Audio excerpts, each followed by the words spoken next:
ఓం శాంతి. ఈరోజు ప్రకృతిలో ఉండే 3 గుణాలు, సత్వ, రజో, తమో గుణాలు. ఈ 3 కూడా నా బట్టలో ఉన్నాయి. తెలుపు సత్వగుణం కొద్దిగా ఉంది. ఈ నీలం అన్నది రజోగుణం, కోరికలు, అది ఎక్కువ ఉంది. తమో గుణం ఇదిగో నెత్తి రంగేసాను, ఇది వాచి నలుపు, ఇది కొద్దిగా ఉంది. ఈ 3 లక్షణాలు కూడా ఉన్నాయి. అందుకని ఇలా డైరెక్ట్గా వచ్చేసాను, తెల్లబట్ట వేసుకోకుండా. మరి ఓం శాంతి. ఈరోజు మనం కొత్త సంవత్సరం ప్రారంభమైందని అనుకుంటున్నాం కదా, దాని గురించి మనం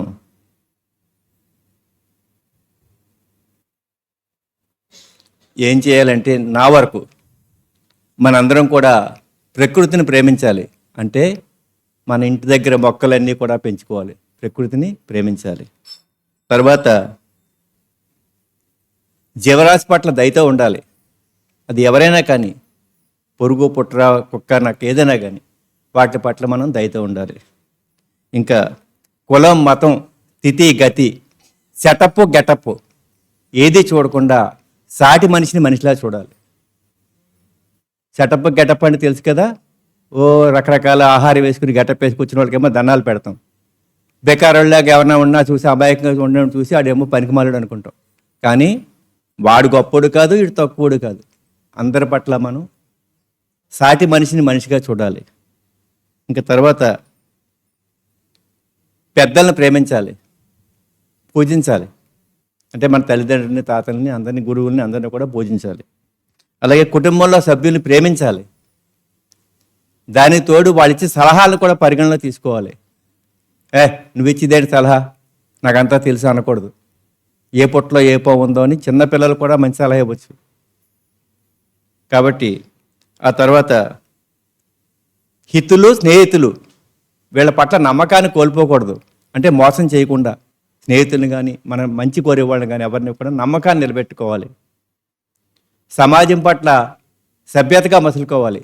ఈ మధ్యన టీవీలో చూస్తున్నారు కదా, అందరూ చూశారు కదా, దరిద్రగొట్టి విషయాలన్నీ కూడా వచ్చి ఆడవాళ్ళు అందరూ ఎలా బట్టలు ఎలా ఉండాలి ఏంటని తెగ గొడవ అయిపోతుంది. సమాజం పట్ల సభ్యతగా ఉండాలంటే ఏంటంటే, మనందరికీ కూడా మనకి ఇష్టమైనట్టుగా తిండి తినే హక్కు భగవంతుడు ఇచ్చాడు. మనకు నచ్చిన తిని మనం తినొచ్చు. కానీ మన బట్ట సమాజానికి హితంగా ఉండాలి. మన ఆహారం మనం ఎలా తిన్నా తప్పులేదు, సంతోషంగా తినండి. కానీ మనం కట్టుకునే బట్ట సమాజానికి ఎట్టి పరిస్థితిలోని ఆమోదయోగ్యంగా ఉండాలి. అసహ్యకరంగా ఉండకూడదు, అభ్యంతరకరంగా ఉండకూడదు. ఇంకా ఆఖరిగా ఏం చెప్తున్నారంటే, మనకి ఏ పరిస్థితి వచ్చినా సరే తట్టుకునే శక్తి మనందరం కూడా పెంచుకోవాలి. అలాంటి మనందరికీ కూడా నూతన సంవత్సర శుభాకాంక్షలు. మన పరిస్థితి వేళ 1వ తారీఖు హ్యాపీగా ఉన్నాం, పొద్దున స్నానం చేసే మంచి బట్టలు వేసుకున్నాం అంటే ఇలా ఉంటుందని అనుకోవద్దు. ఏ పరిస్థితి వచ్చినా కానీ మనం తట్టుకునేలాగా మనం తయారవ్వాలి. అది భగవంతుడి ఆజ్ఞ.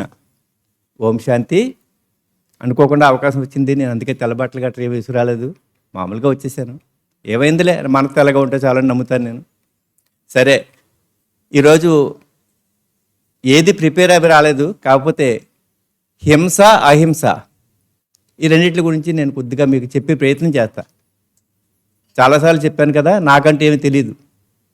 వీళ్ళు చెప్పి నేను పట్టుకొస్తాను, మీకు చెవిలో పోసేస్తాను అంతే. మరి అహింసతో మొదలు పెడదాం. అహింస అంటే దాన్ని అహింస పరమో ధర్మ అంటారు. అదే సమయంలో ధర్మహింస తదైవచ అంటారు. అంటే ఏంటి? అహింస అన్నది చాలా గొప్పదైన ధర్మం. కానీ ధర్మంతో కూడుకున్న హింస కూడా అహింసే. అంటే ఎలాగా? బిడ్డలు పాడైపోతుంటే తల్లిదండ్రి మందరించారనుకోండి, అది హింస కాదు, అహింసే. కానీ ఈ రోజున పిల్లలు కొట్టగానే రైలు పట్టాల మీదకి వెళ్ళిపోయి మీద తలకాయ పెట్టేయడం, లేకపోతే ఏదో కాళ్ళలో దూకేయడం చేస్తున్నారు. అలాగే గురువులు పిల్లల్ని 2 దెబ్బలు కొట్టారనుకోండి బెత్తంతో, ఇదివరకటి రోజులోని మొట్టికాయలు మొట్టివారు. మొట్టికాయలు మొట్టడానికి ఒక సైంటిఫిక్ రీజన్ ఉంది. మెదడు బాగా పనిచేస్తుంది ఇలా కొడితే. అలాగే ఈపు మీద ఒంగో పెట్టి గుద్దివారు. గుద్దినప్పుడు ఎన్నుపోసం నుంచి కరెక్ట్గా అన్నీ పనిచేసి బుర్రబా పనిచేస్తుంది. అది అన్నీ తెలుసుకోలేక ఇప్పుడు తల్లిదండ్రి బంధువులు వేసుకుని మ్యాట్ల మీదకి గొడవకి వెళ్ళిపోతున్నారు. నా కొడుకుని కొడతావా, నా కూతుని కొడతావని. ఇటు చెడిపోయినా పర్లేదు, కానీ ఆ గురువు కనుక ఓ దెబ్బ కొడితే వెంటనే అయితే కేసు పెట్టేస్తున్నారు. అంటే ధర్మహింస కూడా అహింస కింద ఒకప్పుడు ఉండేది. ఇప్పుడు ధర్మం కోసం చేసే హింస కూడా అహింసగా ఎవరో భావించట్లే, దుర్మార్గంగానే వెళ్ళిపోతున్నారు. అలాగే పోలీసులు నేరస్తుని పట్టుకుని వాళ్ళని నిజం రాపడటానికి ఏదైనా చేస్తే అది కక్షపూరితంగా కొట్టి అమాయకులను కొడితే అది హింసే. కానీ న్యాయబద్ధంగా కనుక ఏదైనా కనుక ఒక 3rd డిగ్రీ లాంటిది కొద్దిగా ఉపయోగించితే, అది ఉపయోగించకూడదు, ఉపయోగించినా అది హింస కింద లెక్క రాదు. కక్ష లేకుండా చేస్తే, కక్ష పెట్టుకుని తీసుకెళ్ళి లోపలేసి కొడితే అది హింస అవుతుంది. మరి అహింస అన్నది ఎప్పుడు కూడా 100% మనం ఆచరించాలి. కానీ దీనికి తల్లిదండ్రి, గురువులు అంటే విద్య నేర్పేవాళ్ళు, దేశ సైనికులు, పోలీసు వ్యవస్థ వీళ్ళకి కొంచెం వెసులుబాటు ఉంది. అంటే హింస చేసినప్పటికీ కూడా అది అహింస కిందే వస్తుంది. సైనికుడు ఉంటాడు, దేశ సైనికుడు. మన భారతదేశ సైనికుడు మనకి ఎంతో పవిత్రమైన గొప్పవాడు. మన విరోధి దేశం పాకిస్తాను, వాడి సైనికుడు కూడా వాడి దేశానికి చాలా గొప్పవాడు. చైనా సైనికుడు వాడి దేశానికి దేశభక్తుడే. అంటే మన దేశ సైనికుడే మనకి ఎంతైతే దేశభక్తుడో, వాళ్ళే ఆయా దేశాల్లో ఉండే సైనికులు వాళ్ళకి దేశభక్తులే. మరి కాల్పులకు ఉంటాయి, బాంబులు వేస్తారు, కానీ ఎవ్వరికి ఇంటి తగాదా ఉండదు, కుటుంబం గొడవలు ఉండవు, పక్కపక్కన స్థలాల గొడవలు ఉండవు. కానీ ఎవరినెవరు చంపుకుంటారో తెలియకుండా చంపుకుంటారు. అది హింసలా రాదు. అంటే రాజాజ్ఞ ప్రకారం, అంటే ఆ యొక్క గవర్నమెంట్ల యొక్క ఆజ్ఞ ప్రకారం సైనికులు ఇతర దేశ సైనికులను చంపుతారు కనుక అది హింస కాదు. వాళ్ళకి ఏ పాపం అంటదు, ఏ పాపము అంటదు. వాళ్ళందరూ కూడా దైవభక్తులే. దేశభక్తులల్లా కూడా అందరూ దైవభక్తులే. అది ఏ దేశమైనా కానీ వాడు భగవంతుడి దృష్టిలో వాడు ఉత్తముడే. కోరి పక్కనోడిని మనం హింసించిన, పక్కనోడిని చంపినా, ఏం చేసినా అది హింస అవుతుంది. ఏ జీవరాశినైనా సరే. ఈ మరి హింస అహింస దీనికి అర్థం తెలుసుకోవాలనుకుంటే ఒకసారి మనం చెప్పుకున్నాం. ఏదైనా ఒక అమాయకమైన జీవి, పాము మన ఇంటి లోపలికి వచ్చిందనుకోండి, అది మనల్ని భయపెడితే కనుక అది చంపకూడదు. కానీ తెలియక ఎవరన్నా మనకు ధైర్యం సరిపోక, లేకపోతే చంపేస్తే వదిలిపోతుంది, పిల్లలు భయపడుతున్నారు అనుకున్నప్పుడు దాన్ని చంపితే అది హింసలోకి రాదు.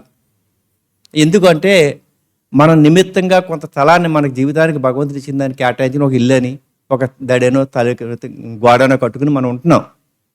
అది అతిక్రమించి మన లోపలికి వచ్చింది, కానీ చంపకూడదు. నిజానికి ఏమాత్రం ధైర్యం ఉన్నా, లేకపోతే కొంచెం దాని పట్ల ఏమి చేయదని భయం లేకుండా ఉన్నా కానీ చంపకూడదు. కానీ చాలామంది మనం చంపేస్తారు. సరే, ఓకే, అప్పుడు అది ఏమవుతుందంటే హింసలోకి రాదు. కానీ అదే పావుని రోడ్డు పక్కనో లేకపోతే పొలం గట్ల మీద వెళ్తున్నప్పుడు మనం కర్ర పట్టుకెళ్ళి కొట్టి చంపామనుకోండి, అది హింసలోకి వస్తుంది. ఇక్కడ పవన చంపాం, అక్కడ పవన చంపాం. కానీ ఎందుకు? మన ఇంటిలోకి, మన ఆవరణలోకి వచ్చింది కనుక మన రక్షణ కోసం మనం దాన్ని చంపినా కూడా, చంపకూడదు, చంపినా కూడా అది హింసలోకి రాదు. కానీ అది అమాయకంగా దాని జీవితాన్ని ప్రకృతిలో భగవంతుడు ఇచ్చిన విశాల ప్రపంచంలో తను బతుకుతుంటే మన కర్ర పట్టుకెళ్ళి కొట్టి చంపామనుకోండి, అది మహాపాపం అవుతుంది. అంటే హింసకి అహింసకి తేడా చెప్తున్నా. అలాగే అసత్యం సత్యం, ఈ రెండిట్ల మీద ఆధారపడి ఉంటాయి. హింస అహింస కూడా అసత్యం సత్యం మీద ఆధారపడి ఉంటాయి. సత్యం చెప్పినప్పుడు ఏమో అహింసకు వస్తుంది, అసత్యం చెప్తే అది హింసలోకి వెళ్తుంది. అబద్ధం చెప్పామనుకోండి, ఆడు ఎవడో నిన్ను పొడడానికి వచ్చాడని ఈడేం చేస్తాడు, కత్తి వచ్చిన ఆడు పొడడానికి వెళ్తాడు. ఇద్దరు కలిసి ఎదురుపడి కత్తులు కనపడి, ఓహో ఈడు నన్ను చంపడానికి వచ్చాడని ఆడు చంపడానికి వచ్చాడు, పొడుచుకుని చచ్చిపోతారు. ఇక్కడ అబద్ధం చెప్పాం కనుక అది హింస అవుతుంది. అని అదే అబద్ధం ఒకసారి అహింసకి దారితీసి ధర్మాన్ని దారితీస్తుంది. అదే సత్యం ఒక్కోసారి అబద్ధానికి దారితీసి హింసకి దారితీస్తుంది. ఎలాగంటే, ఒక అడవిలో ఇద్దరు ఋషులు చెరో చెట్టు కింద కూర్చొని తపస్సు చేసుకున్నారు. ఒక ఆయన ఎప్పుడు చూసినా సరే అబద్ధం ఆడను అని, ప్రాణం పోయినా కానీ నేను అబద్ధం ఆడనని చెప్పి నిర్ణయం తీసుకున్నాడు. రెండో ఆయన కూడా సేమ్ అలాగే, ఎప్పుడైనా సరే ప్రాణం పోయినా కానీ నేను అబద్ధం చెప్పను, నిజమే చెప్తాను అని చెప్పేసి ఆయన నిర్ణయం తీసుకున్నాడు. ఇద్దరు తపస్సు చేసుకున్నారు ఎవరిదో అన్నాళ్ళు. సరే, ఒక పెళ్లివారు ఆ రోజుల్లోని ఈ కార్లు లేవు కనుక మేనాలో అట్లలో ఇట్లో అడవి దాడుతూ వెళ్తుండగా బందిపోటు దొంగలు వచ్చి వాళ్ళని అటకాయించరికి పరిగెత్తుకుని వాళ్ళు పారిపోయి వచ్చి ఒక ఋషి వెనకాల ఉన్న పొదల్లో దాక్కున్నారు. ఆ దొంగలకి తెలుసు ఇది అబద్ధం ఆడరని. ఈ ఋషి దగ్గరికి వచ్చి అడిగారు. అడిగితే అయ్యా ఇక్కడ ఇటు పక్కన ఎవరైనా పరిగెత్తుకొచ్చారంటే అదిగో పరిగెత్తుకొచ్చారు, అదిగో పొదల వెనకాల దాక్కున్నారని చెప్పేసి ఆయన చెప్పాడు. చెప్పిన తర్వాత అది గబ్బా ఆయన చంపేసేసి ఆ వస్తువులని పట్టుకుని వెళ్ళిపోయారు.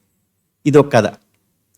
ఇదే కథ మళ్ళీ తిరిగి రిపీట్ చేస్తే ఇలాగే పెళ్లివారు వెళ్తుంటే దొంగలు రావడం, ఆ ప్రజలందరూ వచ్చి ఆ పెళ్లివారందరూ వచ్చి రెండో ఋషి వెనకాల పొదల్లో నుంచున్నారు, దాక్కున్నారు. అప్పుడు ఆ ఋషి ఏం చేశాడు, లేచి పక్కకి లేచి ఇంకొక చెట్టు పక్కన కూర్చుని తపస్సు చేసుకున్నాడు. దొంగలు వచ్చారు, వాళ్ళకి తెలుసు వీళ్ళిద్దరూ అబద్ధం ఆడని.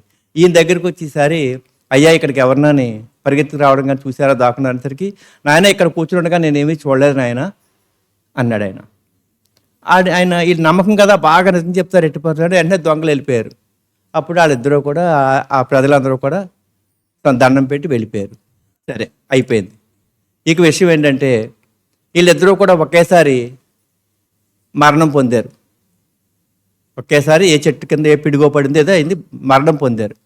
అప్పుడు యమభట్లు వచ్చి మొదట చెప్పిన వాడిని తీసుకెళ్తున్నారు,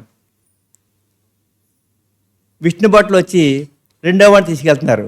మొదటివాడు అన్నాడు, అయ్యా అయ్యా మీరు పొరపాటు పడ్డారండి, ఆడు అబద్ధాలు కోరండాడు, నేను పుట్టుబుద్దరికి ఎప్పుడు అబద్ధం చెప్పలేదని నిజమే చెప్పానండి, అంటే అబద్ధాలు కోరంటే ఒరే పనికిమాలినోడా, నీ సంగతి తెలుసు ఆడి సంగతి మాకు తెలుసు, నీ పనికిమాలిన సత్యవాక్య పరిపాలన కోసం అమాయకమైన ప్రాణాలని బలి చేసేవరా దరిద్రుడా, అవతలైన సత్యాన్ని విస్మరించకుండా ఆ చోటు నుంచి పక్కకి వెళ్ళి ఇక్కడ కూర్చునుండగా నేను ఎవరి రావడం చూడలేదని ధర్మాన్ని కాపాడాడురా, అది సత్యవాక్య పరిపాలన అంటే. కానీ పనికిమాలిన సత్యవాక్య పరిపాలనతో ఎప్పుడు కూడా ఇలాగా ప్రాణాలు తీసావు, నువ్వు నన్ను నడువు అని చెప్పి కొట్టుకుంటూ వాడిని అమలోకాన్ని తీసుకుపోయిన ఒక కథ. అంటే దీంట్లో మనకి నీదేం తెలుస్తుంది, మనకి సత్యమైన నిజం కన్నా అసత్యమైన అబద్ధమైనా సరే అది ధర్మాన్ని కాపాడితే అది ప్రాణానికి, అది అహింస కింద వస్తుంది. అది మాట్లాడిన నిజమే, అబద్ధం ఆడకుండా చెప్పాడు, కానీ ఎందుకు ఆ పనికిమాలిన నిజం. అందుకే ఏమన్నారు మనకి, ధన ప్రాణ మానములందు బొంకవచ్చును అన్నారు పెద్దలు.